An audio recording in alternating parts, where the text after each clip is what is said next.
buenos días a todas, a todos, a todes. Me sumo a las clases, a los compartires a través de la escuela Dar a Luz, que dirige Debbie Díaz. Así que muy feliz de estar con ustedes en esta educación permanente y continua. Dentro de los temas que me tocan desarrollar, hoy voy a comenzar con las tareas y los roles que tenemos las parteras, las asistentes calificados de los partos. Calificados es un término que se usa internacionalmente y a veces las traducciones, las interpretaciones cambian en su significado. Básicamente tiene que ver con personas que tienen los conocimientos y las destrezas para poder manejar, lidiar, incluso resolver problemas o saber que son situaciones que a veces requieren una asistencia especializada o un poco más compleja o más integral sumando a otras personas. Eso también tiene que ver con las tareas de quienes asistimos y custodiamos de alguna forma, quienes estamos a cargo de cotejar, verificar salud o desviaciones leves, moderadas o graves, y también si la situación nos obliga a tener que resolverlas, a veces de forma transitoria, compensando y estabilizando hasta obtener ayuda más específica, y en algunos casos incluso con la posibilidad de una resolución completa, total. Así que adentrándonos a, a los roles que nos atañen, en lo concreto a mí me toca abordar la asistencia que brindamos en situación de parto y de posparto inmediato, las primeras horas post-nacimiento y posparto. Dentro de esas tareas están lo que sería la mayoría de las veces, que tiene que ver con las observaciones, los mal llamados controles, de qué manera verificamos que hay salud o qué otras tareas tenemos que desplegar cuando empezamos a tener sospechas de algunas desviaciones o cotejando, detectando señales y signos que también nos pueden dar la oportunidad de anticiparnos y de adelantarnos a un problema, ¿no? Y estar ya preparadas, preparados antes de que se presente el problema y no perder tiempo. Bueno, como pueden ver a mí acá, asistiendo a un nacimiento, si prestan atención, se puede ver no solo la mujer con sus piernas abiertas, se llega a ver un poco de el cuero cabelludo del bebé, y también se ve el esfínter anal bastante exigido, incluso se llega a ver un poco del periné como abombado, ¿no? como protruyendo, ¿no? Como haciéndose hacia afuera, más liso también. Y en este caso la pareja, el papá del bebé, su acompañante, dándole cierto sostén, ¿no? con el cuerpo físico. Siempre o muchas veces hago referencia a que la partera tiene que ser plástica, tiene que ser flexible, tener la capacidad de adaptarse a la mujer en la postura en la que esté la mujer en trabajo de parto, 4 patas, parada, sentada, en el rincón que esté, porque a veces las mujeres se sienten cómodas, lo cual favorece su fisiología en lugares muy pequeños, entre algunos muebles o a veces en habitaciones como baños muy pequeñitos.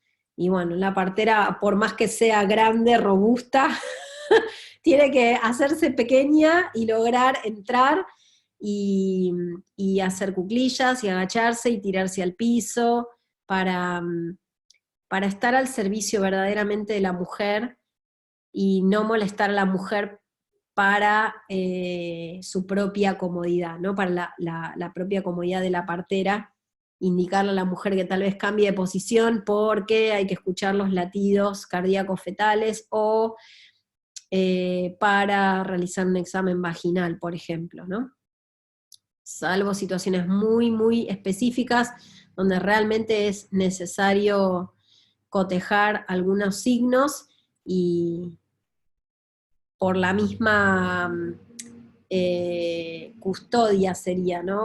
O estar siendo guardianas del proceso normal y saludable, y puede haber algunas sospechas de que quizás el bebé está siendo exigido en su tramo final de salida y uno necesita escuchar de manera clara y nítida la frecuencia cardíaca fetal, por ejemplo, la vitalidad del bebé intraútero, o evaluar un sangrado, por ejemplo, en un posparto muy reciente, o sea, recién salido el bebito, y en cuyo caso, bueno, ahí sí prima, digamos, tiene mucho más peso el cuidar la salud y la vida, y bueno, y es necesario a veces que la partera pueda verificar claramente, ¿no? Qué está pasando, y en ese caso sí se justifica pedirle a la mujer que la mujer se adapte o se sobreadapte a la situación para que la partera esté haciendo bien su trabajo, ¿no? Pero en líneas generales, tratándose de salud, ahí tiene que estar la partera para tener, yo a veces digo, cintura, esta capacidad de adaptarse a las necesidades de las mujeres.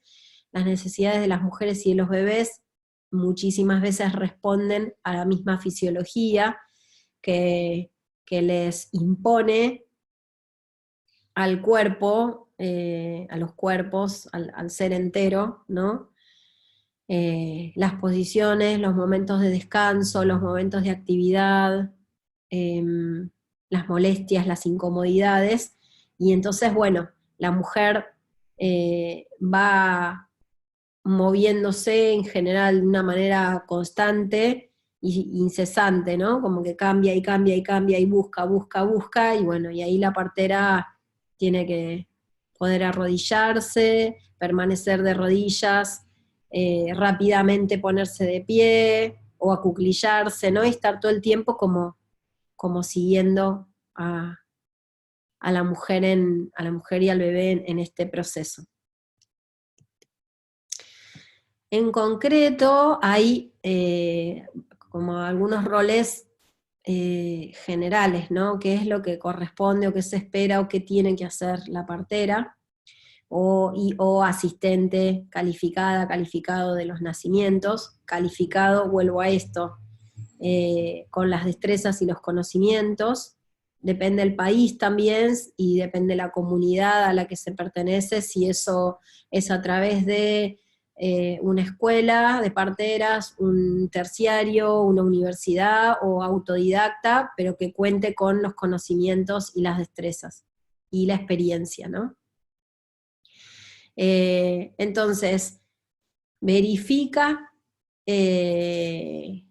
verifica diferentes hechos, diferentes parámetros, o hace mediciones que en base a lo que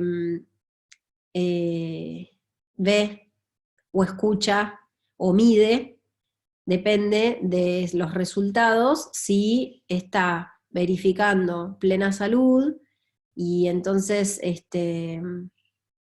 bueno, sigue en su rol, ¿no?, de prevención, o tal vez empieza a diagnosticar desviaciones leves que con sus conocimientos y su idoneidad puede ayudar a volver a encauzar hacia la plena normalidad y salud, algo que puede estar desviándose, o sostener a la mujer y a la familia para un desafío tal vez mayor, cosas que iremos viendo también a lo largo de las diferentes clases.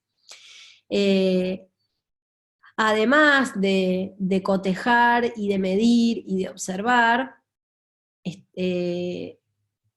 variables, circunstancias o señales, signos físicos y clínicos en la madre y en el bebé, y también de el proceso en horas, en el tiempo, en días, ¿no? También, que también los vamos a ver más adelante, cuáles son esos parámetros que hay que estar cuidando, registrando, documentando, estando atentas, atentos. También tiene un rol de cuidar todos los estímulos, personas, situaciones, contextos que puedan interferir, que puedan como dificultar a la fisiología su trabajo. Entonces, conociendo de qué se trata la fisiología del parto, normal y saludable, vamos a entender qué situaciones, qué comportamientos, incluso a veces qué actos, ¿no?, pueden bloquear a una mujer en trabajo de parto y pueden de alguna manera ser hostiles a los procesos internos biológicos del trabajo de parto y parto-nacimiento. Entonces, por un lado, cuidamos el entorno, tratamos de ser alguna especie como de barrera, de impedir que aparezcan o actúen estímulos que puedan dificultar el parto, que estimulen negativamente la fisiología. Por el otro lado, verificamos determinados parámetros y signos. De esta manera también ayudamos, facilitamos a que el proceso entre en la fluidez y en la plena salud, y contamos también con recursos que a veces hacen falta, a veces no hacen falta, para hacer que sea más corto o más rápido, más llevadero o menos doloroso el proceso, según lo que se presenta en cada situación. Que por un lado hay, de nuevo, generalidades de lo que serían las hembras humanas mamíferas, pero después también, como somos seres integrados, conformados por muchos componentes, lo espiritual, lo biológico, nuestro linaje, las creencias, la sociedad y la cultura en la que vivimos, religiones, ya sea que practiquemos o no determinadas religiones, la familia, el vínculo, la pareja, lo que representa el significado de este bebé, eso también se va a plasmar, se va a reflejar en el cuerpo físico. Entonces, tenemos que cuidar algunos aspectos que sabemos que es para todas las mujeres por igual y todos los bebés por igual, y hay otros aspectos que van a tener que ver con la individualidad de cada persona. Bueno, como veníamos hablando, esto de tener la oportunidad de corregir desviaciones, siempre y cuando las pueda diagnosticar, eh, digamos, con tiempo, con anticipación, y tenga los conocimientos también para saber diagnosticarla y saber tratarla. En esto de comunicar e informar, tiene que ver mucho con el principio de decisiones informadas, un principio que caracteriza la esencia de las parteras, ¿no? Las parteras garantizamos derechos humanos también, eh, brindando acceso a la información, ¿no?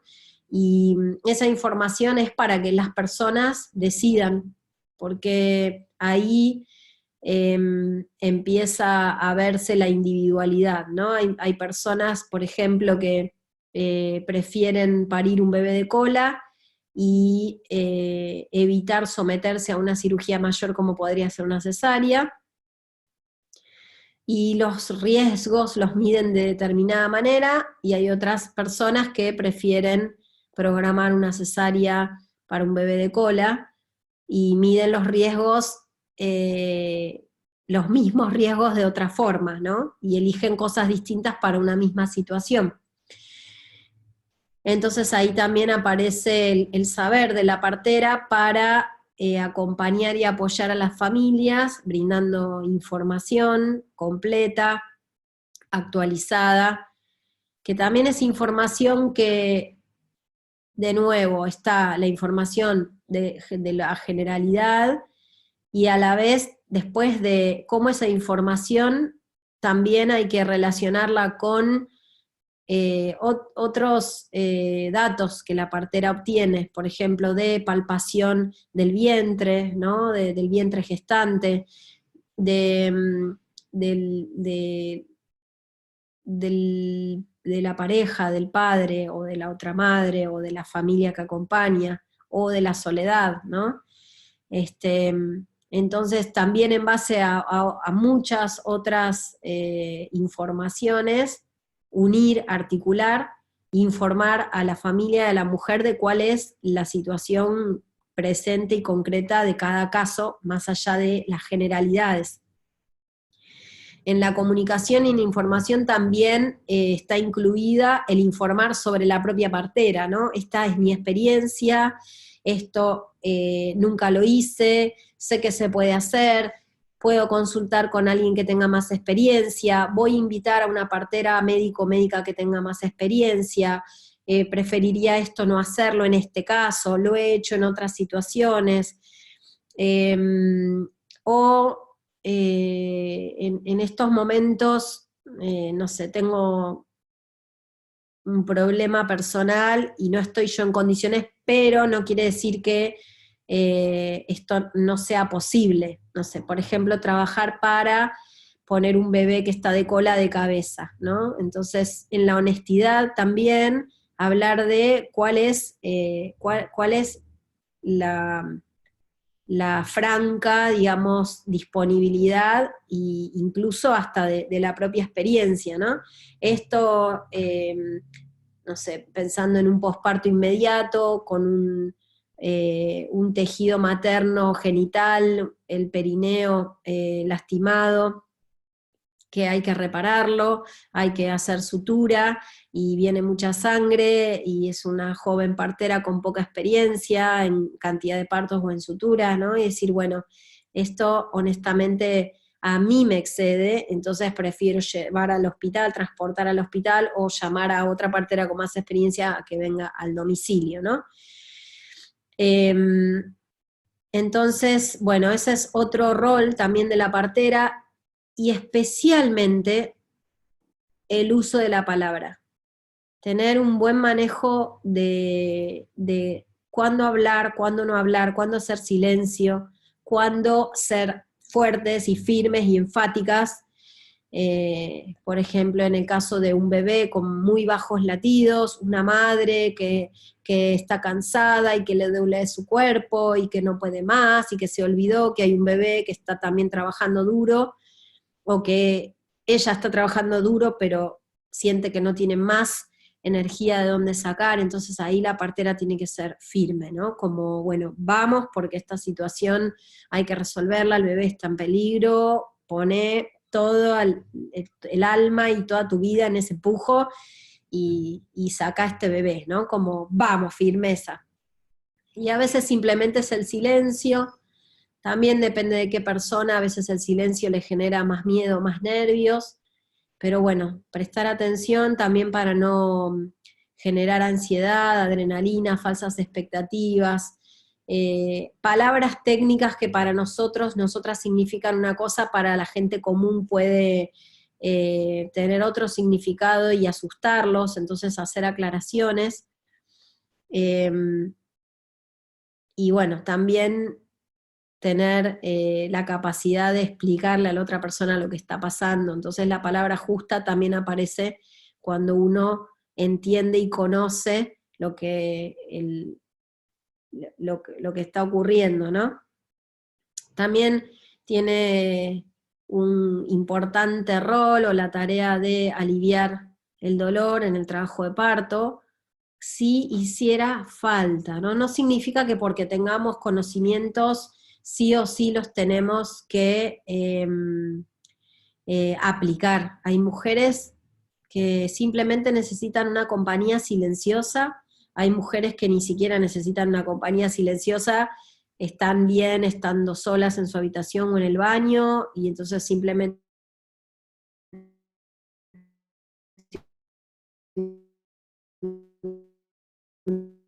va, coteja, vitales, saludable para la fisiología, y de esa manera también facilita el buen progreso del parto y se retira. Y hay otras mujeres que necesitan todas las herramientas juntas, o primero una y después otra, y un fuerte masaje, y respiraciones conscientes, aromaterapia, homeopatía, fitoterápicos, hidroterapia, ¿no? O sea, con lo que serían las ayudas que dan las plantitas, las plantas en infusiones, o en aplicaciones, ¿no? Como locales, en la contención del contacto humano, las propiedades de las plantas también en aceites, los masajes, el frío, el calor, el agua, ya sea en inmersión, en una ducha, con agua corriendo por la espalda, si no hay un baño, ¿no? Disponible. A veces con la palabra justa, a veces permitiendo que la mujer pueda llorar tal vez, ¿no? Cuando hay mujeres que se sienten desbordadas, pero siempre desde un lugar de respeto y, y sin denigrar o humillar a la mujer, y siempre eh, honrándola, incluso en estas situaciones que puede ser vomitando y haciendo caca, o todo junto haciendo caca, tirándose gases, vomitando, eructando, ¿no? Despeinada, cansada, transpirada, sudada. Eh, Siempre devolverle que está haciendo una ardua labor, que está hermosa, que es una guerrera, que es, ¿no? Como una diosa paridora. Entonces eso también disminuye el dolor y aumenta la tolerancia al dolor. Es importante también documentar, llevar registro, anotar, a veces en notas de texto en el celular, a veces en aplicaciones compartidas con otras parteras, en papel, en un anotador. Hay momentos importantes y datos importantes, como por ejemplo si vomitó mucho, si tomó líquidos, jugos, comió fruta, si tolera la comida, si le duele, dónde le duele, si aparecen jugos de nacimiento, cosas que salen para afuera, qué, qué aspecto tienen, los latidos, cuándo se escucharon los latidos, si se realizó un examen vaginal, porque también el tiempo del parto y el tiempo de la fisiología es como un tiempo sin tiempo, y uno también se puede como perder, y hay horas, muchas horas que pasan como si fueran minutos, y hay situaciones donde son minutos, pero uno lo percibe como si fueran horas. Entonces es importante llevar un registro, que una u otra persona o entre varias personas haya una documentación de cómo fue pasando el tiempo y los diferentes eh, resultados, mediciones, cosas que la mujer a veces dice con la palabra, expresa, también pueden orientarnos de qué está pasando. Y también algo que es muy importante, no solo en la partera, en toda persona que esté invitada y participando del parto y nacimiento, pero bueno, la partera tiene la responsabilidad de registrarse a él o a ella misma su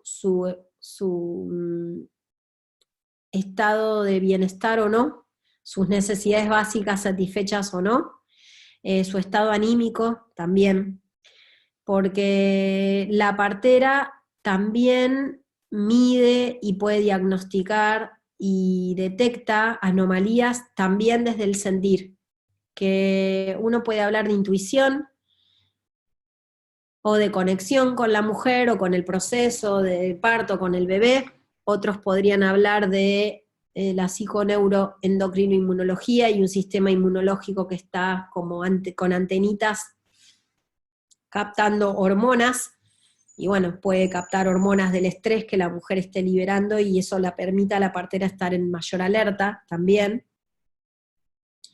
Entonces, es importante como partera mantenerse, por un lado, limpia de hormonas del estrés, y puede hacer cosas como leer un libro, sobre todo labores como bordar o tejer, por momentos a veces estirar el cuerpo, mantenerse bien hidratada, comer bien, hacer pis, caca en el momento que pueda, pero sin pudor, sin retener, regular también el descanso.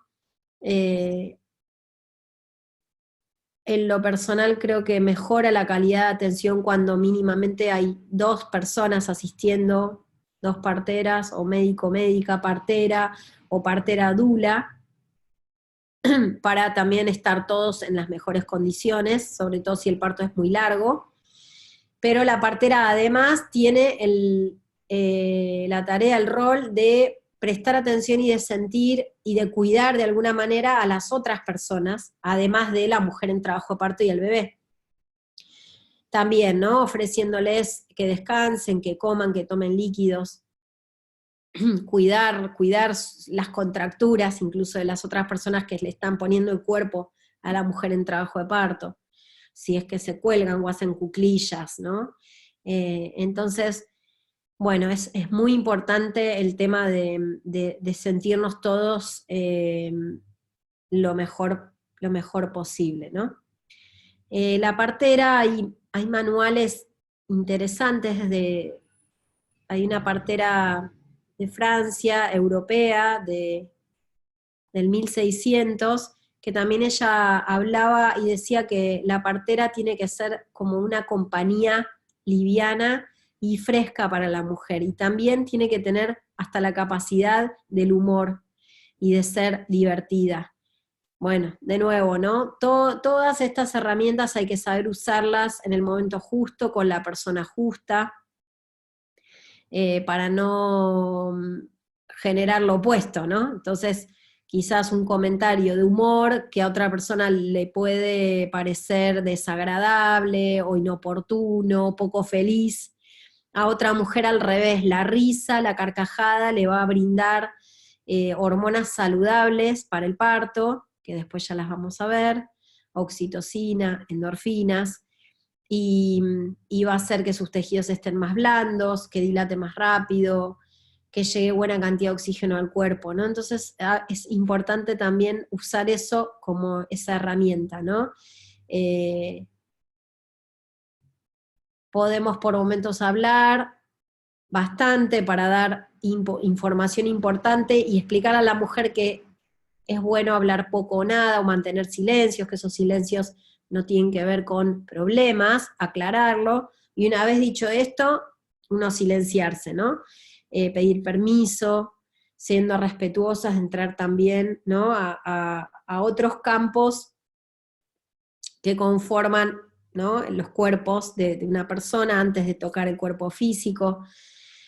Y contar también con estas herramientas del humor o esto de la palabra justa, incluso de darle aliento y coraje a esa mujer que se siente, ¿no?, como alguien que lo agarró una ola, ¿no?, y lo revolcó por la arena y lo dejó tirado todo con el pelo revuelto, que no entiende qué es arriba, qué es abajo, y no sabe si hasta quedó sin el traje de baño del revolcón, ¿no? Como, bueno, transmitirle a la mujer que ahí hay también una belleza muy especial y tornarla, ¿no?, como alguien digno, ¿no?, de eso que está haciendo.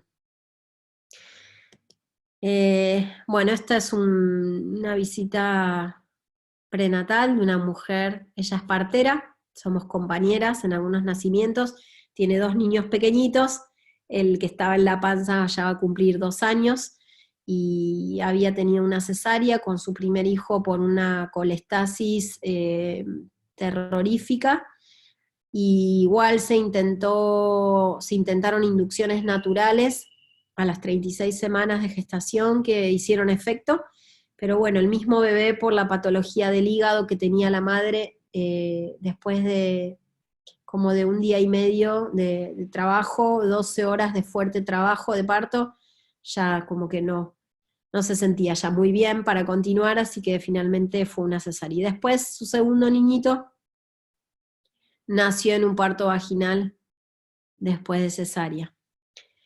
Este es un prenatal de las últimas semanas, la visita al domicilio, y bueno, yo estaba escuchando latidos como parte de la visita prenatal.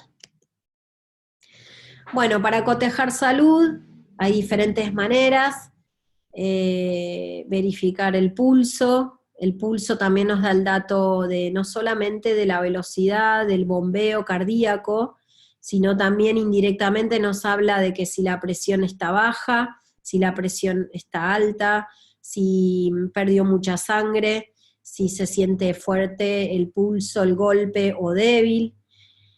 La temperatura, bueno, puede tomarse con un termómetro digital, con mercurio, a veces con el simple contacto, ¿no?, de piel a piel, tocar a una mujer, o la mujer refiriendo que se siente caliente, o con escalofríos también. Verificar pérdidas genitales, si hay pérdida de líquido, qué características tiene, lo vamos a ver más adelante. Si hay sangre, mocos, la frecuencia respiratoria, si se siente agitada, si siente que le falta el aire, la presión arterial, ¿no? En el bebé básicamente pasa por la frecuencia cardíaca fetal y otras variables más que vamos a ver más adelante. No alcanza con verificar que está vivo y que los latidos están presentes, ¿no? Después hay que poder interpretar otra información bastante amplia que pueden dar los latidos cardíacos, incluso podríamos diagnosticar síndrome de Down por los latidos fetales, podríamos verificar si es varón o si es nena, podríamos verificar si es un bebé que ya está tan deteriorado que no va a aguantar pasar por el canal de parto probablemente. Podríamos diagnosticar buenas reservas de oxígeno, incluso cuando hay información que no sería tan tranquilizadora, ¿no? Otro dato que también nos habla del bienestar del bebé son los movimientos vigorosos, sobre todo si son espontáneos. Y también si la bolsa, las membranas están rotas, las características del líquido también nos podrían dar información sobre el bienestar del bebé. Bueno, con respecto a las pérdidas, también las pérdidas tienen cierta relación con las contracciones y con el útero entre contracciones, que debería estar relajado y en reposo, lo que sería el tono uterino o el tono del útero, tono muscular. Y también hay varias formas de cotejar el buen progreso del trabajo parto, como que en el hospital es muy común el examen vaginal, pero también hay muchas señales y signos externos que nos pueden ir dando una idea de cómo va progresando o no progresando el trabajo de parto, por ejemplo, con la lectura de la línea púrpura, con obtener datos de las pérdidas o no de la mujer, de sus respiraciones, de su comportamiento, de los movimientos que va haciendo, las posiciones que elige.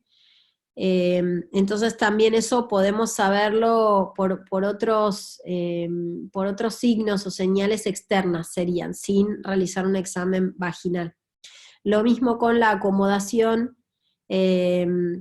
La mecánica del bebé se refiere a los movimientos que el bebé hace de giro, de entrada a la pelvis, de descenso dentro de la pelvis, de cómo el bebé se hace como menos voluminoso y achica su tamaño para poder atravesar, ¿no?, el canal de parto.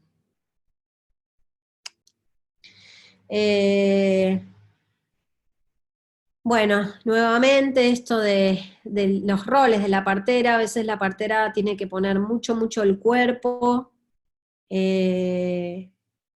¿no? Entonces, para sostener desde el corazón que se abre, sostener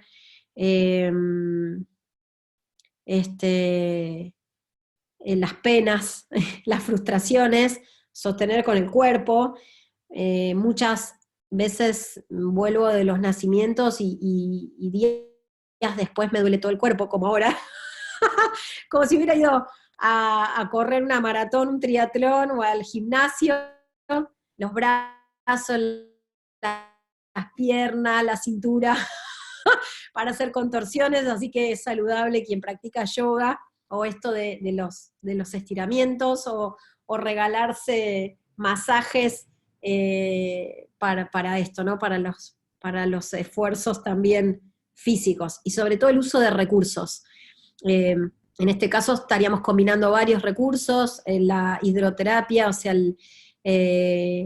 el descanso y el alivio del dolor que da el agua, las posiciones en cuclillas sostenidas por unos caños cilíndricos de metal, y el rebozo también, ¿no?, sujetándole de las axilas. Y entre dos, podría haber estado yo sola o una sola persona haciéndolo. Bueno, guardiana de la fisiología, es muy importante el ambiente, que esté cálido, que no haga frío. La mujer en trabajo de parto saludable y fisiológico empieza a sentir calor, como quien está teniendo una relación sexual, ¿no? El destape, el desnudo, y entonces es muy importante que sea verano Caribe, digamos. Las familias tienen la responsabilidad de conseguir estufas, ya sean eléctricas o a gas, o con aires acondicionados de frío y de calor, de ventanas cerradas, si hay vidrios rotos, ocuparse de sellarlos o de taparlos con algo.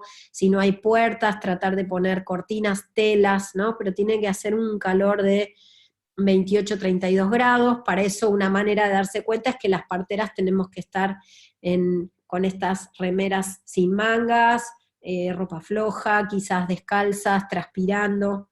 Esa es como la manera de verificar, de cerciorarse que está bien, que la mujer no se va a enfriar. El frío en el trabajo de parto trae problemas, trae contracciones débiles, trae partos largos, lo que puede traer partos más dolorosos, y puede traer bebés que no se acomodan bien, y puede traer cansancio fetal, además de la madre, puede traer hemorragias posparto, entonces es muy importante que no haya frío. El frío no es un buen amigo de la oxitocina. Es muy importante también ofrecerle a la mujer comida y bebida. Al mismo tiempo es muy común que las mujeres estén con náuseas, vómitos, con inapetencia, sin deseos de comer.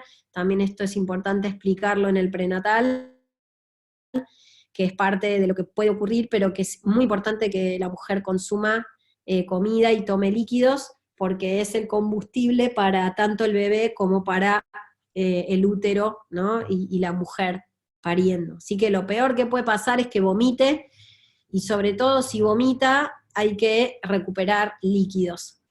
Los cubitos de hielo son un muy buen recurso, el helado, las frutas frescas. Lo caliente suele irritar un poco más al estómago, la idea es que sean comidas pequeñas con mucha energía.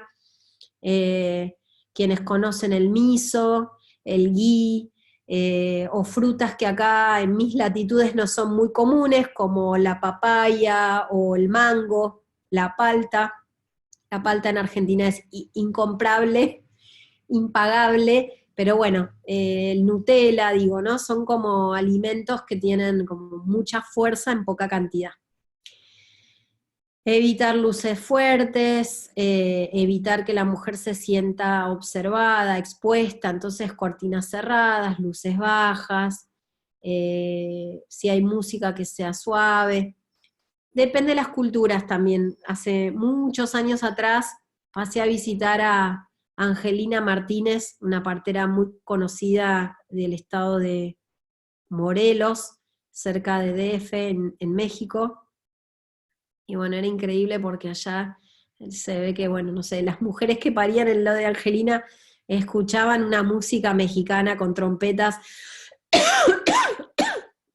muy estruendosa, era como un reggaetón mezcla con mariachi, y unas radios así, y ellas eran felices igual pariendo con esas músicas. Entonces, bueno, también en esta plasticidad y flexibilidad, la partera también, nada, abrazar lo que se presenta y no tener prejuicios de que para parir hay que sí o sí usar mantras de la India o cuencos tibetanos, ¿no? Puede ser hasta rock pesado, si la mujer eso le, no sé, atendí a otra mujer escuchando Pink Floyd, eh, con un volumen altísimo, tan fuerte que nos pedía que ni siquiera llegamos a escuchar el detector fetal, ¿no? La frecuencia cardíaca, ¿no? Bueno, pero en líneas generales esto, evitar luces fuertes, ruidos, a veces hablar en susurro también a la mujer puede generarle la preocupación de, uy, ¿qué se están susurrando? ¿Qué se están diciendo? Hay algo que no está bien, entonces tratar de evitar eso también. Y esto que hablábamos antes, detectar si hay personas nerviosas en el ambiente, pedirles que se retiren, tranquilizar a esas personas, darles cosas para hacer, tráeme esto, alcanzame, llevá, eh, podrías prepararle un jugo de naranja, una limonada, secale la frente, el sudor, podés hacerle este masaje, apretale así, prepará la tina, el baño de inmersión, agregale aceites, antes consultarle a la mujer si el lavaroma le agrada, ¿no? Hacérselo eh, primero sentir. Volviendo a esto, ¿no? Entendiendo que si bien hay recursos generales, también hay que adaptarlo a cada mujer y no a todas les gusta lo mismo, y lo que ayuda a una puede entorpecer a otra, entonces estar como atentos a eso. Eh, Siempre tener presente que hay que de alguna manera preservar, conservar, cuidar que el flujo de hormona del parto, de sustancias químicas, drogas, internas que fabrica el organismo de la mujer como si fuera un laboratorio, una industria de los remedios, pero cada uno de nosotros, nosotras, tiene esa usina, digamos, esa fábrica, y entonces hacer todo lo posible para que esa fabricación de hormona del parto, de droga, de sustancia química que fabrica la madre y el bebé se mantengan, y ayudar a que haya más. A veces hay parejas que son medio tímidas, entonces hablarles también ya muchas veces en el prenatal de que el parto es sexual, el parto es erótico, es genital, es erógeno, es sensual. Entonces, que entiendan que los besos, las caricias, a veces las caricias en los pezones, digamos, todo lo que podría ocurrir en un encuentro sexual, masturbarse, estimular a la mujer en los pezones, dándoles la privacidad, ¿no? A veces es, bueno, eh, ayudaría, sobre todo cuando hay pocas contracciones, a que se besen, que se toquen. Incluso hay parteras que hemos compartido, ¿no? Relatos de nacimientos o de darle a mujeres consoladores, penes de goma, o plantearles esto. A mí me ha pasado en mujeres que ellas han preferido ellas tocarse y no que les estén tocando las tetas, las mamas en el parto. Hay otras mujeres que son ellas las que buscan a la pareja, ¿no? En estos besos con lengua y saliva. A veces no tiene que ver con eso, hay culturas que son por la religión o por la crianza o porque la mujer no necesitó ese encuentro, pero sí un abrazo, sí a veces la partera sosteniendo la mano o un masaje muy agradable en la espalda, ¿no? Todo lo que sea amoroso, afectivo, de contacto piel con piel, ayuda a fabricar aún más oxitocina. Y es muy importante también el movimiento. Por lo general, la mujer, por el mismo proceso de lo que ocurre en el parto, suele moverse, se mueven incesantemente. Pero hay mujeres que, ya sea por su forma de ser, eh, por su temperamento, son muy perezosas o tienen miedo y entonces pasan mucho tiempo quietas y se empiezan a endurecer y la pelvis se torna dura y rígida y las rigideces traen partos problemáticos. Así que también ahí hay que estar atentas, atentos, de nuevo, de no interferir y hacer un mal cuando uno quiere ayudar, diciéndole a la mujer, ponete en tal posición, ponete en cuclillas, hace así, hace así. Primero hay que observar mucho, hay que conocer también atrás de cada posición qué está pasando con el bebé por dentro y qué está pasando con la anatomía de esa mujer. Entonces, cuando uno también tiene el conocimiento de que si la mujer se pone en cuatro patas, es probable que el bebé venga en una posición posterior, duele más, toma más tiempo, o que tal vez es un bebé grande, o que tal vez el bebé no está del todo flexionado. Entonces, primero observar, esperar, tomar nota, y después ser cuidadosas con qué se le va a sugerir. Caminá, parate, hace cuclillas, subí, bajá las escaleras, descansá. Entonces también es importante ir conociendo las diferentes posiciones en las diferentes etapas del trabajo de parto. Pero bueno, de nuevo, si es necesario. Bueno, acá esto que hablábamos, ¿no? De observar, estar atentas, confortar, ofrecer alimentos, usar recursos.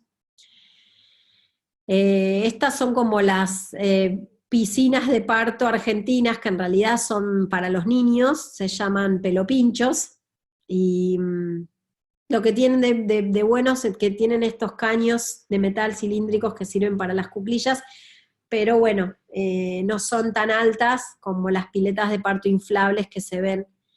Ahora hay algunas disponibles, pero no es un recurso así como muy abundante, digamos. Esta foto es de, bueno, una mamá, la madre de la parturienta, que también es partera, pero era la primera vez que ella estaba en un parto en domicilio con la hija. Y fue un parto que duró 3 días, terminamos en un traslado y necesitó un forceps, una bebé grande. La mujer quedó con una buena experiencia igual de parto. Entonces, bueno, ella era madre partera y a la vez también era familiar, ¿no? De la mujer.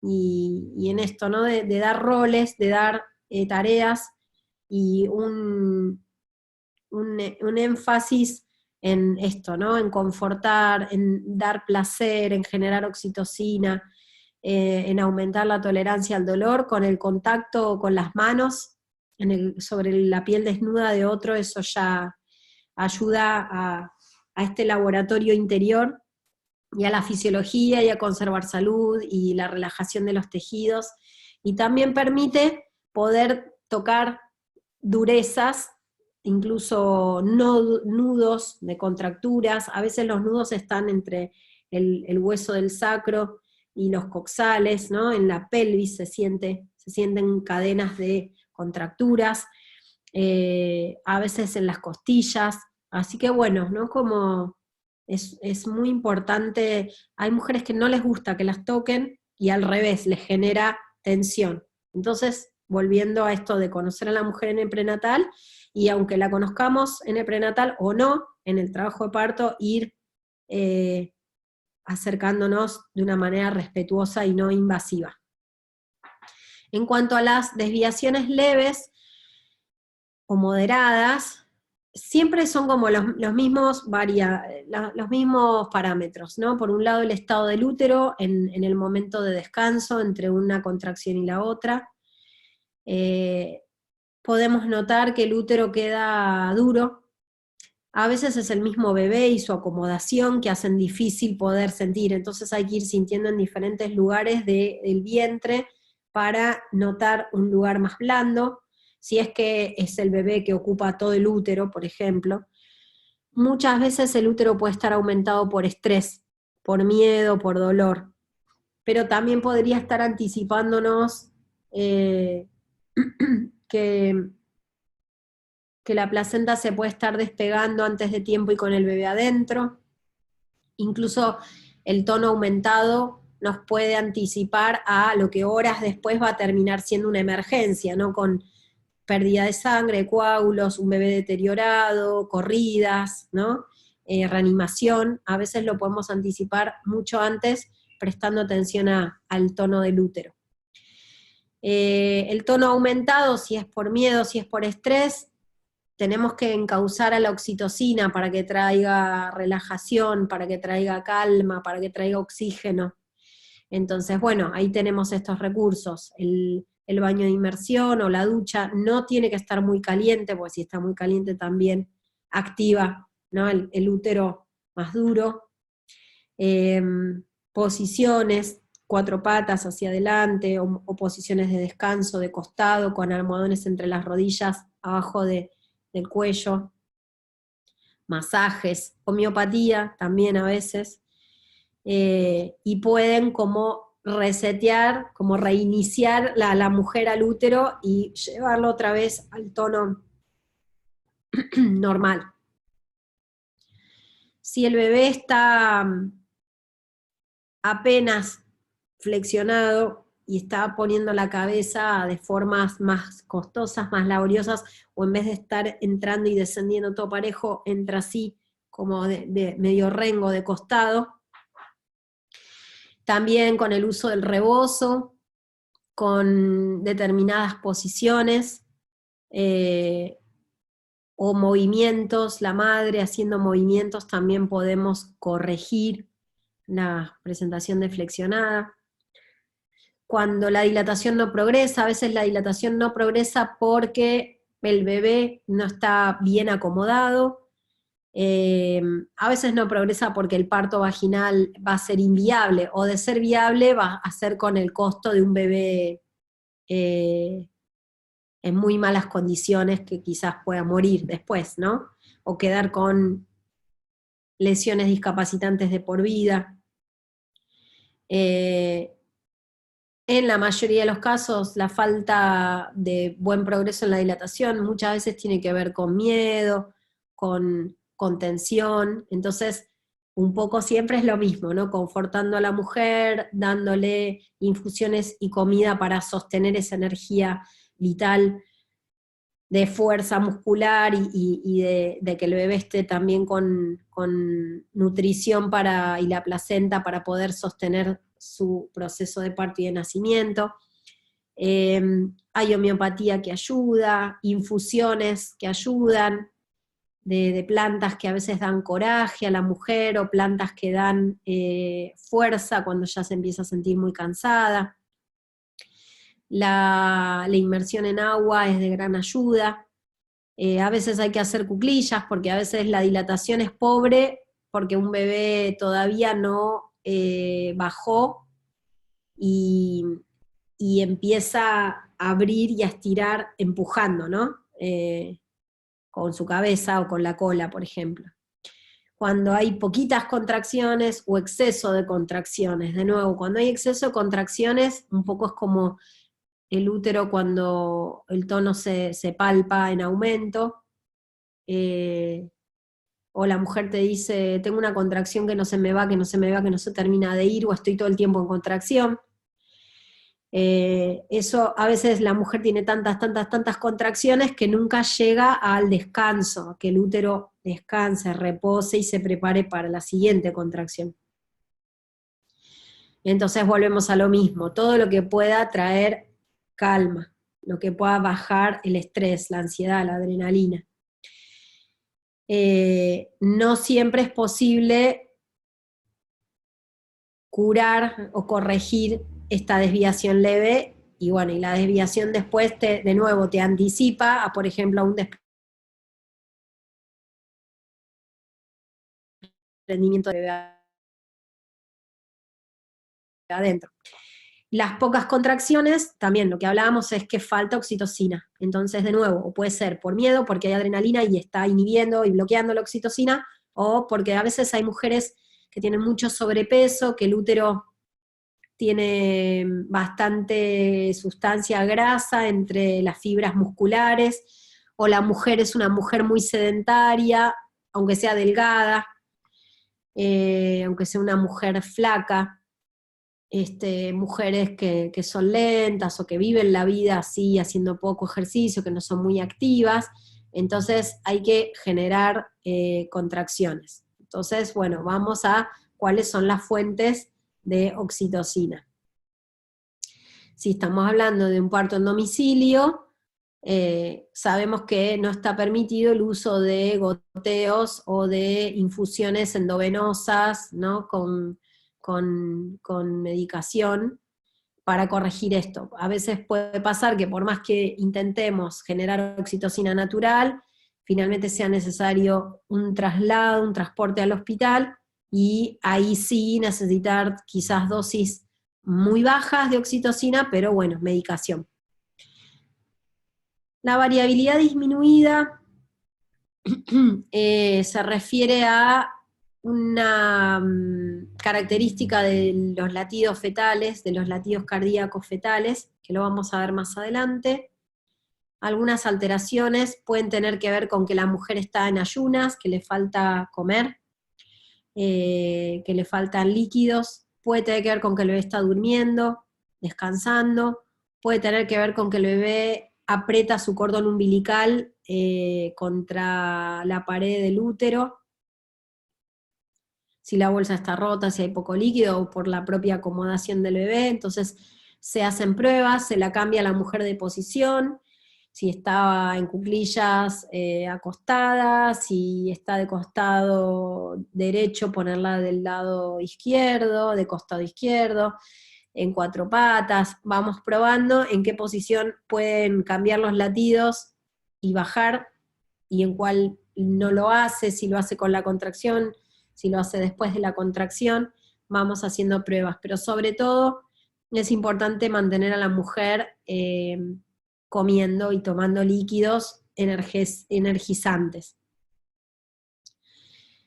Cuando ya estamos en la fase final, en la fase de la expulsión del feto, y puede haber latidos muy, muy bajos, bueno, ahí también intervenir, ¿no? Como les decía, con un cambio de posición, con unas cuclillas, con un levantar la pierna, eh, con una palabra firme, ¿no?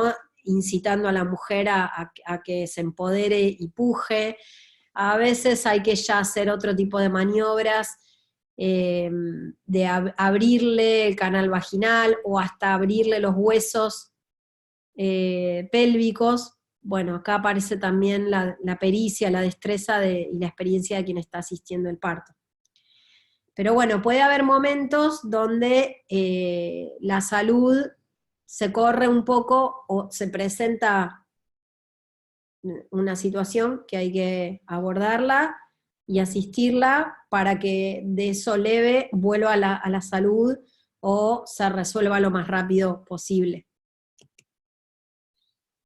Esto que hablábamos de conservar la energía, a veces conservar la energía es cambiar a la mujer de habitación, a abrir ventanas, cambiar las sábanas, hacer la cama, emprolijar, decirle a la mujer que se dé una ducha, que se refresque, ¿no? Como o ir a, si hay un jardín, ¿no? Un lugar aireado.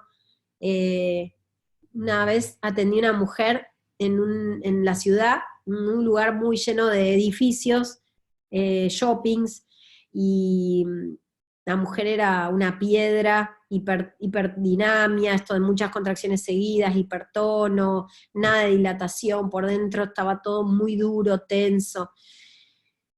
Y les dije, bueno, vamos a un parque que queda acá cerca, tenían un auto que les habían prestado un vehículo, y nos fuimos a unos jardines que se llaman Rosedal, hay muchas rosas, hay unas lagunas artificiales, hay patos, hay árboles, así que bueno, entre contracciones ella se acuclillaba entre las rosas y escuchábamos los latidos y llevamos fruta, y eso fue como a la tarde temprano y terminó pariendo a altas horas de la madrugada, pero ese fue un momento de ventilarnos todos, ¿no? Y de sacarnos el estrés.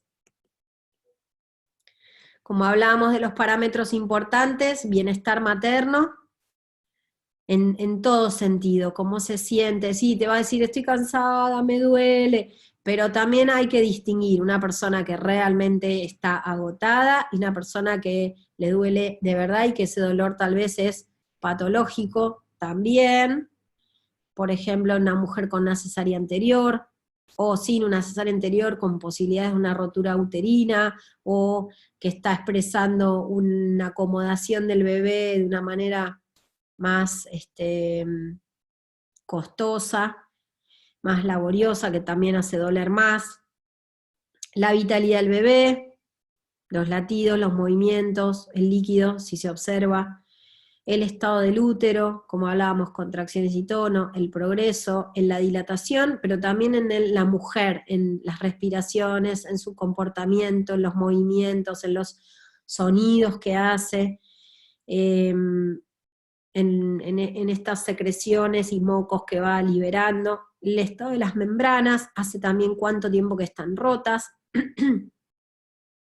Y bueno, verificamos salud, guardianamos la fisiología y también determinamos si es necesario intervenir, proceder a hacer maniobras rápidas, si estamos en condiciones de hacerlo, porque quizás sabemos que eso se hace, pero no tenemos mucha práctica, y bueno, dependiendo si es una situación más severa, derivar o consultar. Acá estamos de pie, de nuevo, ¿no? En este parto fue interesante, ella ya había parido conmigo un hijo anterior, como 7 años antes, atrás, y ahora va a cumplir 3 años, y ella necesitaba que yo le diera sostén, así que yo solo me paraba y ella hacía lo que necesitaba. Y en un momento el esposo se pone en mi lugar como para liberarme, él creyendo que me tenía que liberar a mí o que yo tenía que hacer otras cosas, había otra partera también, pero yo sabía que era mucho más importante mi función ahí, como si fuera un palo, como si fuera un tronco de un árbol, y que era, se ve que mi estatura, mi talla, mi tamaño, no sé, mi energía, mi piel, lo que sea, era lo que a ella le iba a llevar al parto. Así que era más importante que yo estuviera ahí que estuviera con guantes esperando y mirando la vulva si se abría o qué pasaba con el bebé. Entonces a veces también en esta flexibilidad hay que poder darse cuenta que hay momentos que sí es muy importante escuchar los latidos, por ejemplo. Hay momentos donde yo, la partera, tengo que estar liberada, y hay momentos que la mayoría de las veces estar al servicio de la mujer, adaptarme, a veces podría postergarse la escucha de latidos si la mujer necesita permanecer más tiempo en el agua y no puedo escuchar los latidos porque está en el agua, entonces escucho los latidos antes de que se meta en el agua, ver si, porque hace tanto tiempo que está en el agua, se le fueron las contracciones, entonces nos estamos yendo a una hipodinamia, entonces hay que sacarla del agua, activar, ¿se entiende? Entonces, como ir viendo todos estos conocimientos, cómo los vamos aplicando. En relación a las contracciones, que se les conoce como la dinámica uterina, o sea, el comportamiento del útero, también se lo conoce como el motor, porque es lo que va a empujar el progreso del proceso y va a empujar el nacimiento, ¿no? Hay contracciones siempre en el útero. Cuando tenemos orgasmos hay contracciones, cuando hacemos cosas que nos apasionan también tenemos contracciones. El útero es como otro corazón, digamos, ¿no? Vibra, late, pulsa, está vivo. Pero en situación del embarazo, sobre todo a partir del 5.º mes de embarazo, a las 20 semanas, el útero empieza a tener como si fueran cerraduras, como si fueran encastres, ¿no? Donde van a pegarse estos químicos, estas drogas, estas sustancias que fabrica la mujer en su torrente, van del cerebro al torrente sanguíneo, ¡tink!, y encastran en el útero, en los receptores, como si fueran una llave y una cerradura.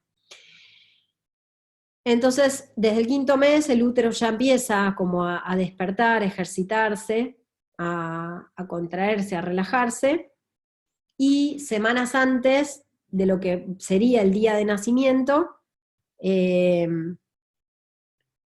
empieza a haber más cantidad de contracciones, más veces en el día que la panza se endurece y se relaja. A eso le llamamos el preparto. En general el preparto suele tener momentos como de contracciones muy distanciadas, entre una contracción y la otra, hay algunas que son más largas, otras que son más cortitas, molestan, no molestan. Nada, anticipan que en las próximas semanas puede ser el parto, ¿no? Pero son irregulares, aisladas.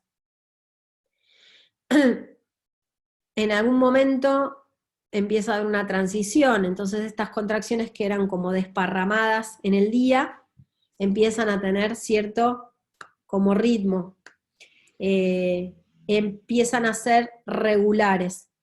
Quizás son cada 30 minutos o cada 20 minutos, pero empieza a haber ya como un comportamiento repetitivo, ¿no? Constante. Y dentro de todo, los momentos de descanso son parejos. 30 minutos, 30 minutos, 20, 20. Cuando las contracciones ya empiezan a ser cada 10 minutos por varias horas, la mujer empieza a hacer mucha caca, pis. La mujer parecería que siente como que tuviera diarrea, pero en realidad va de cuerpo como siempre, pero muchas veces. Y después las contracciones empiezan a ser cada 8 minutos, cada 7 minutos, cada 5 minutos, poquitas horas, estaríamos pensando en un inicio de trabajo de parto. El inicio de trabajo de parto continúa, siguen las horas con contracciones rítmicas, regulares, sostenidas en el tiempo, que empiezan a ser de mayor duración, se tornan más prolongadas, es mucho más el tiempo que la panza queda dura y se mantiene dura y se vuelve a relajar, y siguen siendo cada 5 minutos o cada 3 minutos sostenidas. A la mujer también se le hace un poco más cansador o duro o intenso, álgido, volver otra vez a acomodarse a que sean contracciones más largas o a que como que la rebalsan. Todo va en más, en más, en más.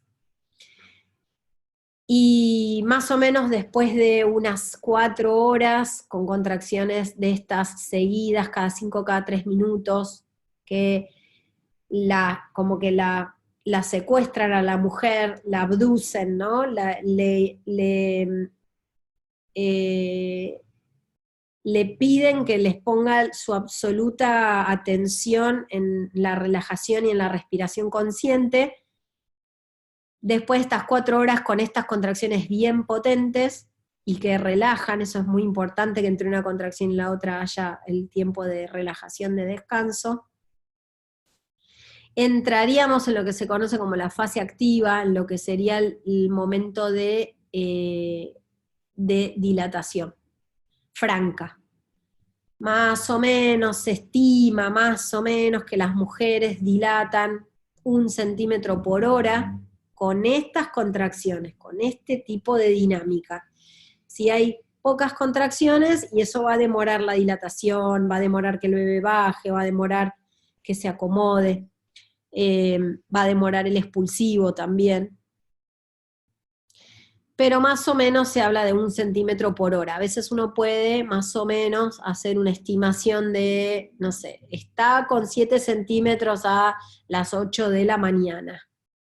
Bueno, más o menos a las 10 de la mañana va a estar con dilatación completa, por ejemplo, ¿no? Después igual viene la fase de los pujos, que pueden llevar media hora, 2 horas, 4 horas más, siempre y cuando los latidos estén bien, el líquido amniótico se vea saludable, el tiempo que puede llevarle al bebé ampliar los tejidos maternos o a la madre como poder integrar lo que le está pasando y parir, ¿no? Entonces, bueno, está el dilatante, puede haber mesetas, momentos donde las contracciones empiezan a disminuir y hay momentos donde se van por completo.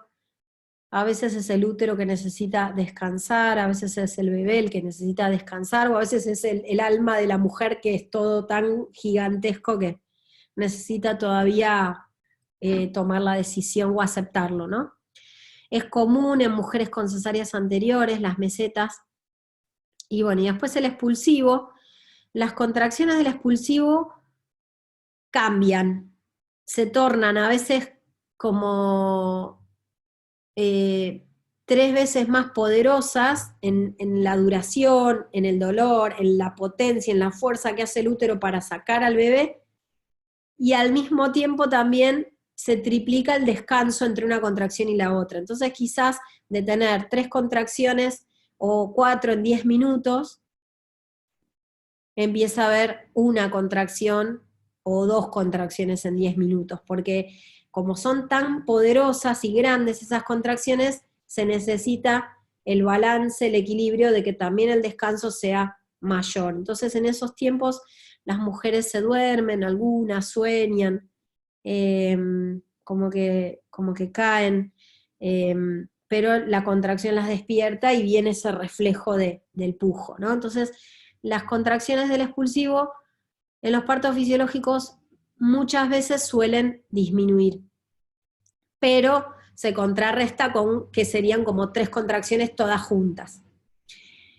Esto que se ve en este gráfico, las contracciones en lo que uno toca en la mujer desde fuera, desde el útero, y lo que la mujer por dentro siente, como si fuera algo que se empieza a formar una montaña, ¿no? Entonces el útero se empieza a tocar muy blando, y después un toquecito apenas más durito, y después se toca así como la frente, el hueso duro, que sería el acmé, la punta de la montaña, dura un tiempo, unos segundos, en general son 30 segundos, 45 segundos, 50, en estas últimas contracciones muy potentes, y después debe ir en bajada, uno empieza a sentir que el útero se empieza a ablandar, aflojar, aflojar, aflojar, aflojar, y otra vez, relajó.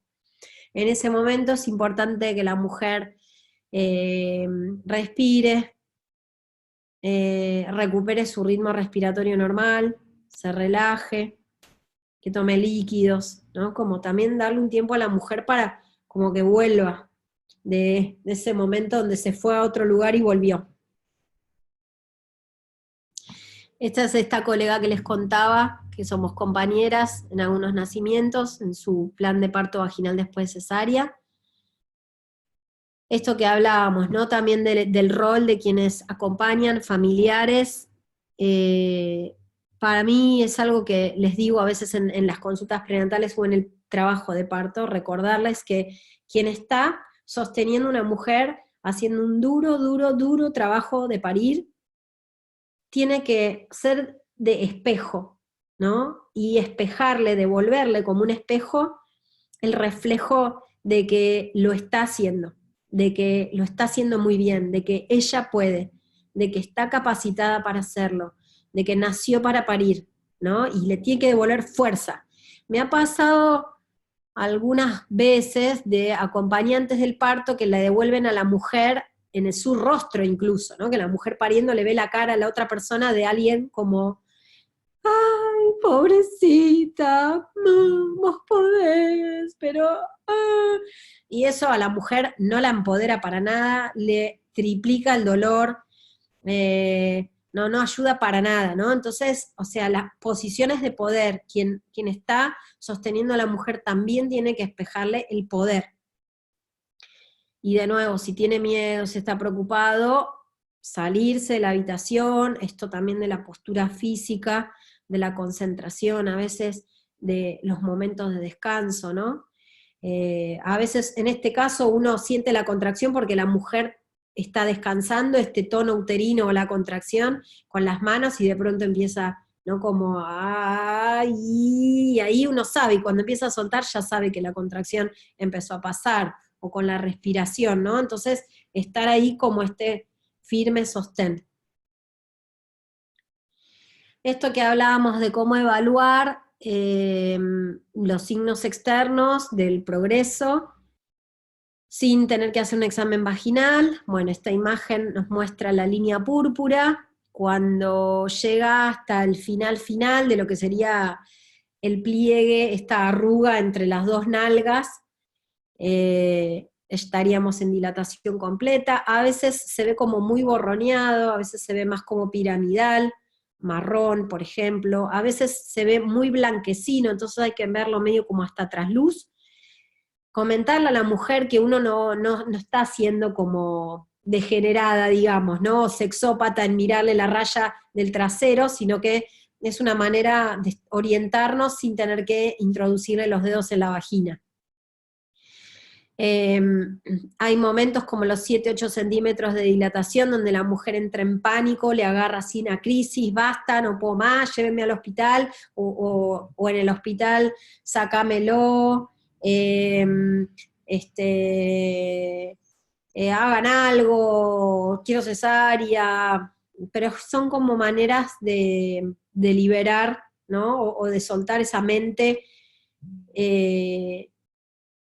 que no es la mente primitiva con la que comandamos las hormonas del parir, ¿no? Es una mente lógica que no sabe nada de parir, pero bueno, puede ser una buena señal de que está muy avanzada cuando ya entra en esta desesperación. Ahí es importante de nuevo nuestro rol de contener, a veces de distraerla con recursos, con homeopatía, con cambio de posición, con cambiar de ambiente y demás. Y eso se logra superar y continúa. El sueño, como les decía, puede hablar de 8 centímetros de dilatación completa. el spotting, que es como un microgoteo, como gotitas pequeñas, que también las vamos a ver más adelante, pueden hablar de dilatación completa. También si es un goteo, pero de gota de sangre más grande, podría hablar de un remanente de cuello de útero que se le dice labio anterior o reborde anterior, y a veces puede necesitar un cambio de posturas en la madre o una pequeña intervención a través de un examen vaginal.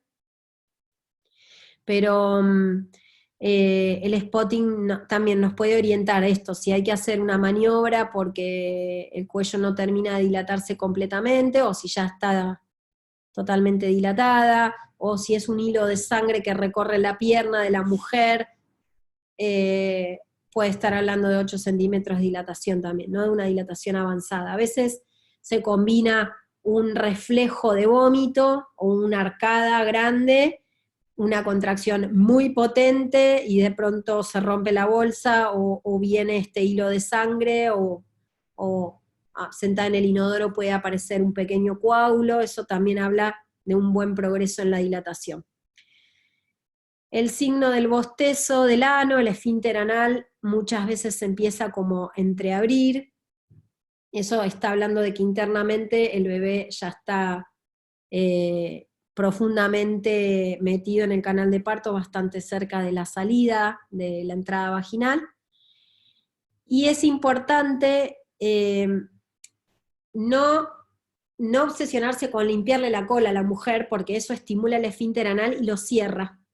Y en realidad lo que está cerrando son los elevadores del ano, son músculos que son parte del canal de parto, entonces es importante no estimular para no por dentro cerrarle al bebé esos músculos y activarlos, ¿no? Entonces, bueno, dejarlo así. El examen vaginal es otra vía también de tener información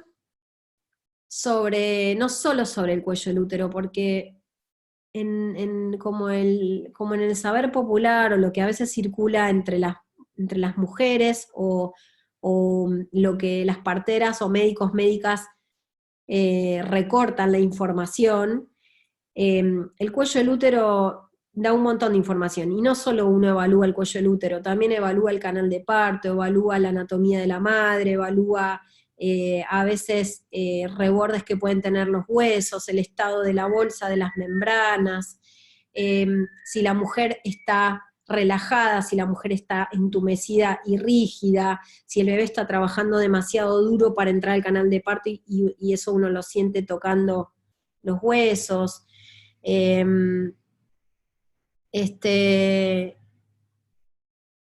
El espesor, el grosor del cuello del útero, sobre todo si está blando. Entonces la dilatación en realidad es un dato útil, pero a veces hay otros datos mucho más útiles incluso para poder como presumir, sospechar, tener una idea de qué hay que hacer, ¿no? A veces está quizás muy dilatada la mujer, pero el cuello se toca duro, se toca gordo, grueso, entonces hay que trabajar en la relajación, ¿no? A veces la mujer está muy poquito dilatada, pero el cuello está adelgazado, muy delgado en su grosor, como si fuera una hoja de papel, y a veces con pequeñas intervenciones como un masaje en el agua, algo de homeopatía, en media hora llegó a dilatación completa, ¿no? Entonces también entender que la dilatación es un dato más, pero que hay otros datos que son a veces muchísimo más importantes y útiles que saber cuán abierto está. Y de nuevo, ¿no? Como la combinación entre útero y contracciones, tono uterino y posición del bebé, horas de tránsito del trabajo de parto, tamaño del bebé, ¿no? Como combinar también toda la máxima información que tenemos disponible. Bueno, acá está como se leería la línea púrpura, desde el esfínter anal hasta el final, del pliegue interglúteo, de esta raya entre las dos nalgas.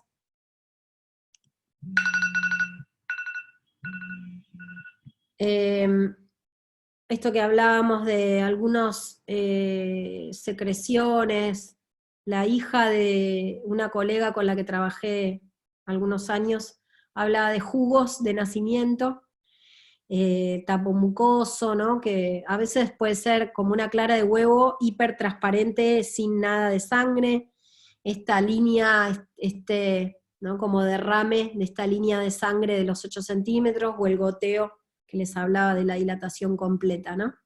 También nos pueden orientar, sumado a todas las otras variables. El examen vaginal, bueno, en esta ilustración es de un libro que se llama Corazón y Manos, de Elizabeth Davis, y bueno, acá la mujer está acostada, pero bien podría ser, ¿no? Como girar la ilustración con la mujer parada, o seguir girándola con la mujer en 4 patas, ¿no? Con la mujer en 4 patas, la dirección de cómo yo introduzco los dedos, ¿no? Es como si yo entrara al cuerpo de la mujer, pero me metiera los dedos como apuntándome a mí, y a veces, ¿no? Tengo que ir así, pero no ahí hacia abajo, ¿no? Como sería con la mujer acostada, o para arriba, medio como para adelante y para arriba en una mujer sentada. Pero es importante como tener claro el eje vaginal, ¿no? Y en realidad el eje vaginal como está encastrado el cuello del útero, ¿no? También muchas veces es más amable poder usar algún tipo de lubricación con algún aceite vegetal, lubricante íntimo, por ejemplo, pero a veces es importante poder evaluar bien las características de los jugos o las secreciones o los líquidos. Si hay dudas de meconio, si hay dudas de un líquido meconial espeso, denso, con consistencia, si es con moco, si tenemos dudas si es flujo abundante de la mujer o si está perdiendo líquido amniótico, o si es semen. Entonces, a veces se le explica a la mujer que por estas razones, que hay que evaluar bien como un dato más, que es lo que hay, lo que podemos encontrar en vagina, tiene que hacerse sin ningún tipo, ni de lubricante, ni de tampoco estos antisépticos que a veces se usan como desinfectantes.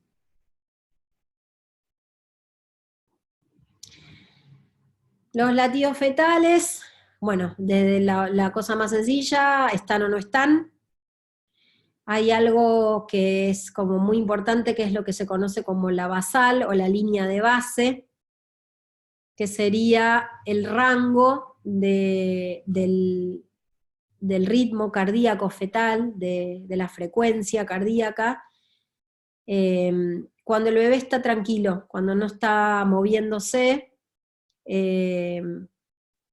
Ahí podemos calcular entre qué números más o menos oscila, ronda la frecuencia cardíaca en el estado de reposo del bebé. La variabilidad, hay 2 tipos de variabilidades. La variabilidad es muy, pero muy, muy, muy importante la variabilidad, tomar la variabilidad, porque es lo que habla de la oxigenación del bebé. Por ejemplo, el bebé puede estar en un momento de descanso, de sueño, y no se mueve, y tampoco se acelera, aumenta la frecuencia cardíaca fetal. Entonces, si uno viera como un dibujo, uno ve una línea. Cuando el bebé se mueve, hace como una montaña, parecida a lo que hace la contracción. Se deja de mover, baja, se calma. Se mueve varias veces seguidas, hace varias montañas, algunas más altas, unas más largas, cae. Hay momentos que el bebé está chato, y está chato porque está mal, no se siente bien, y hasta podría avisar de que de seguir forzando el parto puede hasta morirse, ¿no? Pero lo que nos va a reforzar la duda si es que está durmiendo, si es que la madre está en ayuno, si es que la madre vomitó un montón de veces y al bebé le falta energía, si es eso o si es que está en malas condiciones, si es que tiene reservas o no tiene ya más reservas, entonces la variabilidad es un dato que nos va a tranquilizar o no. Hay dos tipos de variabilidades, uno que se llama a largo plazo, que es esta, que en 10, 15 minutos, 40 minutos hay una línea, un bebé que no se mueve y que no cambia, ¿no? Que no cambia el sonido de la frecuencia. A corto plazo se conoce como latido a latido, o sea que como si fuera en un minuto, los latidos tienen que haber cambiado mínimo en una diferencia de 5. Por ejemplo, yo estoy escuchando y tengo que yo calcular de manera artesanal la frecuencia cardíaca fetal. Entonces, apoyo la oreja, apoyo un estetoscopio del estilo que sea, o el electrónico que no tiene display, que no me calcula. Entonces escucho el sonido, taca tac, taca tac, taca tac, taca tac, taca tac, taca tac, taca tac, taca tac, taca tac. Entonces empiezo a contar. 1, 2, 3, ¿no? O sea, el galope. 1, 2, 3, 4, 5, 6, en 15 segundos, multiplico por 4 para llegar a lo que sería el minuto, para no estar un minuto contando. Multiplico por 4. Entonces, no sé, la multiplicación me da 120. Vuelvo a contar así 3, 4 veces. Y entre el número más pequeño y el número más alto me tiene que dar una diferencia de 5, por ejemplo. Un cálculo me dio 120, otro cálculo me dio 124, otro cálculo me dio 128. Bueno, por lo menos tiene que haber 5 de diferencia entre el más bajito y el más alto. Eso sería una variabilidad óptima, normal. Cuando no se llega a esa diferencia de 5, se habla de una variabilidad disminuida. Y la variabilidad disminuida a corto y a largo plazo no son buenos indicadores. Después están los ascensos, esto que hablábamos, se supone que con un movimiento vigoroso tiene que haber una respuesta y una aceleración de los latidos. No debería haber bajadas, o sea, caídas como hundidas por debajo de la línea basal. Pero a veces puede haber apretadas del cordón umbilical, que eso también lo vamos a ver más adelante, que pueden hacer caídas rápidas y cortitas, como que, no sé, viene como moviéndose, acelerándose, taca, taca, taca, taca, taca, taca, taca, taca, taca, taca, taca, taca, taca, taca, y de pronto cae. Tum, tum, tum. Taca, tac, taca, tac, taca, tac, taca, tac, taca, tac, taca, tac, taca, taca, taca, se normalizó. Eso es por compresión del cordón, cuando no hay un estímulo, por ejemplo, asociado a una contracción. Igual todo esto vamos a ir repitiendo y profundizando en las próximas clases también. Que haya movimientos activos, sin estímulo, que a veces uno puede rascarle la cabeza al bebé en un examen vaginal y ver qué responde, o moviendo, apretándole un poco la cola al bebé, empujándole un poco la espalda, moviéndole un piecito, ¿no? Un talón, pero bueno, mejor si son espontáneos y se asocian con movimientos. Los movimientos también deberían superar la línea basal en 15 de altura y deberían durar 15 segundos, por lo menos, ¿no? Entonces sería como el ancho y el alto de ese latido que tendría que superar 15 por 15 sobre la basal. Y esto que hablábamos de el líquido amniótico, bueno, si es transparente, si es con sangre, si es verde oscuro, si es verde clarito, si es verde pastoso como una crema, como un puré, o si es bien, bien, bien fluido. Bueno, los focos de ocultación, si el bebé está con la cabeza para arriba, o sea, si el bebé está presentado con su nalga como de frente a lo que sería la entrada a la pelvis, obvio la cabeza va a estar arriba, el hombro cardíaco va a estar arriba de la línea del ombligo. Si es derecha o si es izquierda, a la derecha o a la izquierda. Si está cabeza para abajo, va a estar por debajo de la línea del ombligo. Cuanto más dilatada está la mujer y más próxima al momento del pujo y de la expulsión del bebé, el lugar de apoyo de la oreja, del detector fetal o del estetoscopio, tienen que ir cada vez más cerca de el pubis, del vello púbico, ¿no? Del monte de Venus, del pelo de la mujer, genital, digamos, ¿no? Lo mismo, si es a derecha o si es izquierda. Cuando el bebé tiene como su hombro izquierdo, ¿no? El foco cardíaco, cerca de, como para adelante, cerca de la línea del medio de la madre, entonces el foco está más cerca del medio. Cuando el bebé está llevando su espalda hacia la espalda de la madre, ¿no? Como si se ubicara por la parte del fondo del cuerpo de la madre, entonces uno tiene que abrirse mucho más como hacia los costados para encontrar el foco de máxima auscultación. Entonces esto también nos va a orientar, sumado a las sensaciones de la mujer, sumado a las posiciones que va adoptando, sumado al dolor que ella refiere, al tiempo de prolongación del trabajo de parto, el foco de auscultación también puede sumar o reconfirmar esta sospecha de cómo viene el bebé acomodado intraútero. Hay distintos tipos de auscultaciones.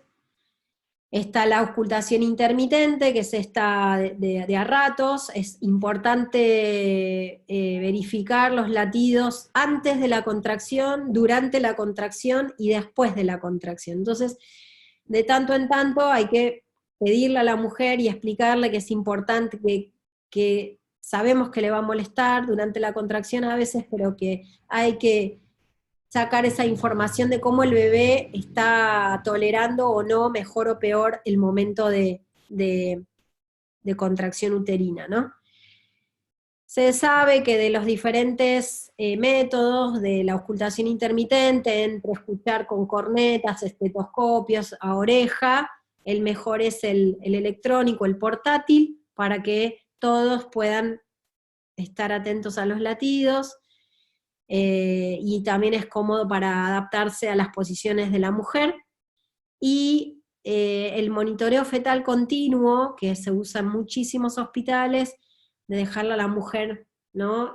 Conectada a los cables, acostada, rígida, quieta, no es muy bueno porque impide la libertad de movimiento, que es parte de la fisiología, pero también genera como un nivel de ansiedad y de preocupación por estar escuchando constantemente los latidos, porque también hay momentos donde los bebés, esto, ¿no? Descansan, se corren, se mueven, apretan el cordón, a veces hasta lo agarran con la mano por el reflejo de prensión, lo apretan y cuando ven que les falta el oxígeno, ¡tum!, lo sueltan. Y quizás uno escuchó una bajada de latidos como que estar todo el tiempo dentro de esa vida intrauterina fetal puede ser perjudicial y hasta de hacer que interpretemos mal datos, ¿no? Acá vemos lo mismo, una auscultación intermitente en una posición de descanso, en posición de costado, de nuevo la partera siempre adaptándose a la comodidad de la mujer. Entrando un poco más profundo a estos números que son importantes, ahora hay muchos portátiles que traen un display y que ya te hacen el cálculo, y volviendo a esto de tomar nota y de registrar y de documentar, anotar, se considera esta línea de base que habíamos hablado de los latidos, normal, siempre y cuando esté entre 120 y 160. Estamos hablando de una línea. No estamos hablando de que en un momento está en 120 y de pronto está en 160 y de pronto está en 140 y de pronto está otra vez en 150 y de pronto está en 135 y de pronto ahí no hay línea de base. Hay que esperar que el bebé se calme para ver una línea de base que por lo menos tiene que durar 2-3 minutos. También hay momentos donde el bebé está en pleno movimiento y todo es pico, pico, pico, pico, pico, alto, alto, alto, alto, alto. Bueno, va a haber que esperar que se calme. o al revés, momentos de descanso del bebé que no hay ascensos o son como muy tenues. Y hay algunos autores o libros que hablan de que también podría ser normal una frecuencia basal de 110. O sea, son bebés que en todo el prenatal también tienen como su ritmo, ¿no? Hay bebés que todo el embarazo laten a 115, a 117, a 119, a 112, ¿no? Y hay otros que laten siempre a 155. El conocer un bebé desde el intraútero, digo, ¿no? Como uno a uno, este bebé de esta mamá, y tener el registro de los latidos en las consultas, también nos va a dar un dato extra de que un bebé que siempre latía en 118, 122, y en pleno trabajo de parto está latiendo en 155 estable, no es un bebé que por más que esté dentro de lo normal, para este bebé no es normal, ¿se entiende? O al revés, un bebé que siempre ha latido en 145, 148, 170 con algún movimiento, y está en un trabajo de parto, en latidos en 112, tampoco es normal para ese bebé. Entonces también en esto de la partera que tiene que ser plástica y elástica, usar estas generalidades como una manera de orientarse, pero después hay que adaptarla en cada caso en particular. Como hablábamos de la variabilidad normal a corto plazo, mayor o igual a 5 latidos por minuto, y después esta de a largo plazo con las montañitas, intercaladas por los descansos, la basal, sin desaceleraciones. Después vamos a ver qué desaceleraciones son de alerta, de alarma, o directamente de aviso de que el bebé, si no se actúa rápidamente, puede morir pronto. Hay desaceleraciones que son como esperables o aceptables, o más amables o menos preocupantes, pero idealmente sin caídas, que tenían como el espejo del ascenso, el descenso, la bajada. Siempre sobre la línea base.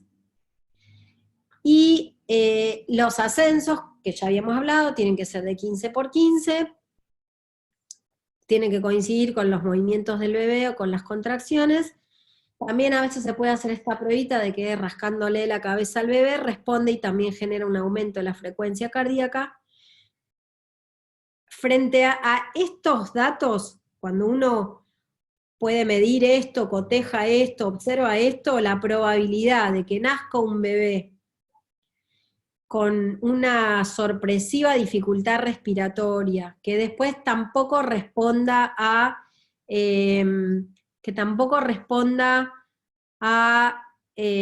las maniobras de reanimación cardiopulmonar, son la verdad que altísimamente improbables.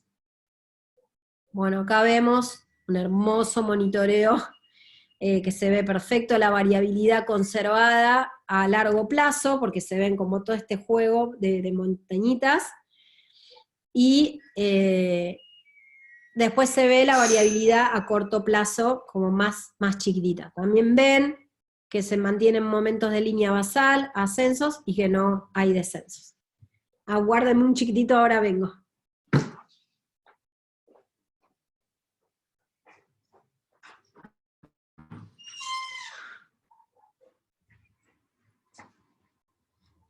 Bueno, a ver, continuamos. Bueno, seguimos con los diferentes tipos de auscultaciones. A la izquierda está el estetoscopio de Lee, que se apoya en la frente, entonces el latido se percibe también por el golpe en los huesos del cráneo, llegan a los huesecillos de los oídos, pero también doblemente por el poder escuchar, sino con la corneta, como en la imagen de la derecha, o la oreja directamente. Bueno, y ya terminando como la clase de hoy, en esto que también algo mencioné de la intuición y la partera, tiene que ver más con el paradigma holístico, y si bien, bueno, es difícil de, mm, de que sea reconocido y validado, sobre todo en una sociedad que se mueve dentro del modelo médico hegemónico o el modelo tecnocrático que necesita máquinas para constatar o verificar. No importa. Digo, no se anulen este, este don o este talento o esta otra vía de conocimiento, y si se sienten intranquilas o intranquilos en un parto y eso eh, los mueve o las mueve a escuchar los latidos más seguidos, o a desde la observación sugerirle tal o cual posición, o en la utilización del rebozo usarlo de tal o cual manera, o el uso de diferentes remedios homeopáticos, también validarse y hacerle caso a la intuición. A veces la intuición pasa por, yo siento que la mujer necesita estar un tiempo sola, sola con la pareja o sola sola. Después uno se acerca a la mujer y le pregunta, o le dice tal vez, necesitarías estar un ratito sola, o darte una ducha, o estar con tu pareja, eh, qué te parece, qué necesitas, y muchas veces la mujer te dice, sí, la verdad que estaba por pedirte eso, que me dejaras sola un rato, por ejemplo, ¿no? Entonces, son facultades que también tienen que ver con las hormonas, los receptores, el sistema inmunológico, desde otras explicaciones más científicas, pero es otro tipo de adquisición del saber y del conocimiento, y es importante darle espacio a eso, y también hace que las parteras seamos más completas, o asistentes calificados del parto, médicos, médicas, en poder brindar una como completa, amplia asistencia, ¿no? Que nos va a hacer eh, como mejores en nuestros roles, ¿no? Desde guardianar la fisiología, desde eh, verificar salud, desde corregir desviaciones antes de que se empiecen a desarrollar, o cuando empiezan en el principio del principio del proceso, ¿no? A desarrollarse, ¿no? Así que hay quienes le dicen la voz interior, no sé, hay personas que lo sienten en el cuerpo físico, ¿no? Como intranquilidad, o cansancio físico, ¿no? A mí a veces me pasa en partos un poco detenidos, partos con baja hormona, partos que se están haciendo largos, empiezo a sentir como un cansancio y un sueño que yo sé que no soy yo, que me falta dormir, ¿no? Entonces eso también me da el dato de por qué tengo tanto sueño. En este momento también hay pocas contracciones, en un momento con una dilatación avanzada, activemos, ¿no? O sea, hagamos algo para reencauzar el proceso del parto. Y bueno, dentro del paradigma holístico, que entendemos que somos una unidad de un montón de planos, ¿no? Y que además estamos en interconexión entre quien está pariendo y quien está acompañando, y ahí intervienen todos estos planos, ¿no? Lo endocrino, lo cerebral, la psiquis, las emociones, ¿no? El cuerpo físico-biológico. Pero también, como hablábamos, la mente racional, que es más como del paradigma tecnocrático, a veces nos juega malas pasadas, y también hay que prestarle atención a lo que percibimos o sentimos que habría que hacer o no hacer, decir o no decir. Bueno, para las parteras holísticas es una manera de saber autorizada, también esto que les decía, ¿no? Nos puede motivar tomar una acción o tomar una decisión. A veces la decisión es un traslado, o la decisión es, siento que este proceso hay que apurarlo, y otras veces este proceso va bien, ¿no? Pero viene desde otro lugar. Eh, bueno, esto que hablábamos de cómo compatibilizar a veces la intuición en una sociedad donde te juzga por escuchaste latidos o no escuchaste, o por qué esperaste, o por qué dejaste que pasara más tiempo, ¿no? O menos tiempo. Bueno, y que también es un saber legítimo y válido, igual o más importante que tantísimos protocolos o recomendaciones. Bueno, dentro de las intervenciones, repaso, la palabra, el silencio, homeopatía, plantas en sus diferentes formatos, masajes, presión de los huesos, intervenciones a veces sobre el cuello del útero, romper o no romper bolsa, promover el movimiento, a veces hay que hacer maniobras sobre el cráneo del bebé, o acelerar el expulsivo, ¿no? Pero bueno, esto también lo vamos a ir profundizando en próximas clases, como hablábamos, registrar, documentar, hay diferentes modelos de historias clínicas,